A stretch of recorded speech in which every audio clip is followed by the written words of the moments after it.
Fun is always the best. కొంచెం action sequences కూడా ఎక్కువ ఉన్నాయి కదా, ఇంకా యాక్షన్ సీక్వెన్సెస్ ఉన్నప్పటికీ కూడా దాని యొక్క స్క్రిప్ట్ పరంగా ఇంకా స్ట్రెంత్ చాలా ఇంప్రూవ్ చేసే స్కోప్ ఉంది.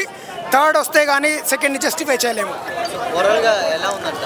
ఫస్ట్ చాలా బాగుంది, కాకపోతే సెకండ్ పార్ట్ ఆఫ్టర్ ఇంటర్వ్యూస్ చాలా బాగా అనిపించింది. ఎందుకంటే మంచితనాన్ని మన సమాజంలో కోరుకుంటున్నాం, కానీ మన ఇంటికి ఆ మంచితనం వస్తే మనమే దాన్ని ఎట్లాంటి విషయంగా కూడా ఆచరించట్లేదు, దాన్ని ఆరాధించట్లేదు, అనుకరించట్లేదు అనే విషయాన్ని ఈ సెకండ్ పార్ట్లో చూపించారు. సో ఇంటర్వ్యూల తర్వాత ఏదైతే ఒక ప్రశ్న మనకి వదిలిపెట్టారో దాని మీద మనం కూడా ఇంటికి వెళ్ళేసి ఆలోచించాల్సిన పరిస్థితి ఉంది. సార్ సిద్ధార్థ్ గారి రోల్ ఎలా అనిపించింది? Siddharth is always the best. ఎందుకంటే తన బొమ్మరిల్లు యొక్క ఎక్స్టెన్షన్లో మనం అనుకోవాలి. బొమ్మరిల్లో ఉన్నటువంటి అంతా మీరే చేశారు అనే కాన్సెప్ట్ని మళ్ళీ ఇక్కడ వచ్చేసి భారతీయుని కూడా తిట్టడం జరిగింది. కానీ ఆ భారతీయుడు ఏ విధంగా రియాక్ట్ అవుతాడో థర్డ్ పార్ట్లో చూడాలి. సార్ వన్ వర్డ్లో మూవీ చాలా మంది ల్యాగ్ ఉన్నది అంటున్నారు, ఏమంటారు మీరు? ల్యాగ్ ఉన్నప్పటికీ నేను దర్శకుడు ఏదో చెప్పాలని ప్రయత్నిస్తున్నాడు అనుకోవాలి. ఎందుకంటే 3 పార్ట్ ఏదైతే ఆన్సర్ అతను చెప్పాలనుకుంటున్నాడో దానికోసమని సెకండ్ పార్ట్ తీశాడు, కాబట్టి సెకండ్ ఇలానే ఉంటుంది అని అనుకోవచ్చు. ఓకే, మూవీ ఈ జనాలకు ఎక్కుద్దా అంటే ఇప్పుడు ఉన్న పబ్లిక్కి? ఒకే ఒక్క ప్రశ్న మన మనసులో ఎక్కాలి అని మాత్రం నేను కోరుకుంటున్నాను. ఏంటంటే ఎందుకు మనం మంచితనాన్ని ఒక సినిమా స్క్రీన్ మీద ఊహిస్తున్నాము, మన ఇంట్లో మన సమాజంలో దానికి కావాల్సిన ప్రయత్నం చేయలేదు అనే ఆ ప్రశ్న ఏదైతే ఉందో మనం గమనించాలి. దానికి ఏదైనా రకంగా కాస్త సమాధానం చేయాలనుకుంటాను. స్టోరీ ఉందా లేదా లేదంటున్నారు అంటే అందరికీ కనెక్ట్ అవుతుందా మేడం? అందరికేం కనెక్ట్ అవ్వదు, కానీ శంకర్ గారు మరి డైరెక్షన్ ఎట్లా చేశారు? ఓకే యావరేజే ఉంది. అంటే భారతీయుడుగా ఉంటే అందరు కనెక్ట్ అవుతుందని అన్నారు బయట వాళ్ళు, మీరేమంటారు దానికి? కనెక్ట్ అంటే మనం ఎక్స్పెక్టేషన్ పార్ట్ 1 పెట్టుకొని పార్ట్ 2కి వెళ్తాం, అవునా లేదా? సో ఆ ఎక్స్పెక్టేషన్స్ ఇక్కడ అలా రాదు, ఆ కనెక్షన్ రాదనమాట. ఏం లేదు, నాకైతే అనిపించలేదు. మేడం సాంగ్స్ ఎలా అనిపించినాయి మేడం?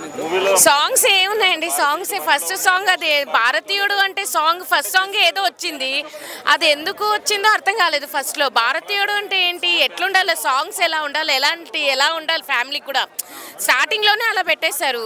ఇక దాంతో ఇక ఏంది ఎక్స్పెక్టేషన్స్ ఏమి ఉండవు. ఏదోలే మూవీ ఉంది కరప్షన్స్ అది అనుకుంటే వెళ్తారు, అక్కడేమో ల్యాగ్గా తీసేశారు. అది మరి ఇండియాలో ప్రతి ఒక్కరికి ఇది ఒక మెసేజ్ అంటున్నారు, అది ఎంతవరకు? ఎంతవరకు అండి? కరప్షన్ అనేది ఆగుతుందా చెప్పండి? ఎప్పటికీ ఆగదు. మూవీస్ తీసినా ఆగదు, ఏమీ ఆగదు. ఎంత మెసేజ్ పెట్టినా ఇట్స్ బాగానే చేస్తారు. అన్న ఎలా అనిపించింది అన్న మూవీ? మూవీ అయితే డిసప్పాయింటెడ్ అండి. అంటే చెప్పుకోదగ్గట్టు, అంటే మెయిన్ మూవీకి రావడానికి రీజన్ ఏంటంటే భారతీయుడు 1 మెయిన్ అదే మోటివేట్ చేసింది. బట్ సినిమాలో పార్ట్ 2కి వచ్చేటప్పటికి ఆ ఎమోషన్ అసలు మెయిన్ సినిమా అంతా 3 అవర్స్ కూడా పెట్టడం అనేది అంత అవసరం లేదు. యాక్చువల్గా 3 అవర్స్ పెట్టి చెప్పాలనుకున్న కంటెంట్ కూడా సరిగ్గా చెప్పలేకపోయినాడు. దాన్ని మళ్ళీ క్లైమాక్స్కి వచ్చి ఇండియన్ 3 అని చెప్పేసి మళ్ళీ ఇంకో ఇంట్రెస్ట్ క్రియేట్ చేసినాడు. ఇండియన్ 3 మేబీ ఇంట్రెస్ట్ లంచం రిలేటెడ్ కాకుండా ఇది స్వాతంత్ర పోరాటం రిలేటెడ్ ఉంటుంది అనమాట. ఇండియన్ 3 మేబీ కొంచెం ఇంట్రెస్టింగ్ ఉండొచ్చు.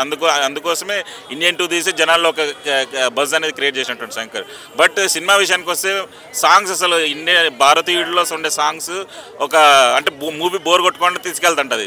దీంట్లో సాంగ్స్ అనేవి ఉండవు. ఫస్ట్ ఆఫ్ ఆల్ ఆ శంకర్ మ్యాజిక్ కూడా కొన్ని ఈ సిద్ధార్థ్ చేసిన సీన్లో అక్కడక్కడ ఎమోషన్ ఉంటుంది, కానీ కమ్బ్యాక్ ఇండియన్ అంటారు, మళ్ళీ గో బ్యాక్ ఇండియన్ అంటారు. అసలు అది ఏం కాన్సెప్ట్ నాకే అర్థం కాలేదు. But completely disappointed. Shankar magic అయితే క్రియేట్ చేయలేకపోయినాడు. అండ్ శంకర్ సినిమాలో అట్లీస్ట్ ఒక గ్రాండియర్ సాంగ్ అని ఉంటుంది, దీంట్లో ఆ టైప్ సాంగ్ కూడా లేకపోవడం కొంచెం డిసప్పాయింటెడ్. మెయిన్ సముద్రకానే కొంచెం కీ రోల్ ప్లే చేశాడు మూవీలో. సముద్రకాని కొంచెం సముద్రకని వాళ్ళ ఫ్యామిలీ వల్లనే సినిమా స్టోరీ అంతా టర్న్ అవుతుంది. యాక్చువల్గా దానివల్లనే ఇండియన్ అనే బ్యాగ్ వెళ్తే మెయిన్ ఇంకో ఇంట్రెస్టింగ్ థింగ్ ఏంటంటే క్లైమాక్స్ ఇంకేం స్టోరీ లేక ఆల్మోస్ట్ 20 minutes ఫైట్ పెట్టినాడు. ఇంకా చెప్పడానికి ఏం సీన్లు ఏం లేవు, అందుకు 20 minutes ఫైట్ పెట్టేసి చాలా డిసప్పాయింట్ చేశాడు. శంకర్ మ్యాజిక్ అయితే లేదండి మూవీలో. భారతీయుడు 1 ఎక్స్పెక్టేషన్ పెట్టుకొని 2కి వస్తే ఖచ్చితంగా డిసప్పాయింట్ అవుతారు.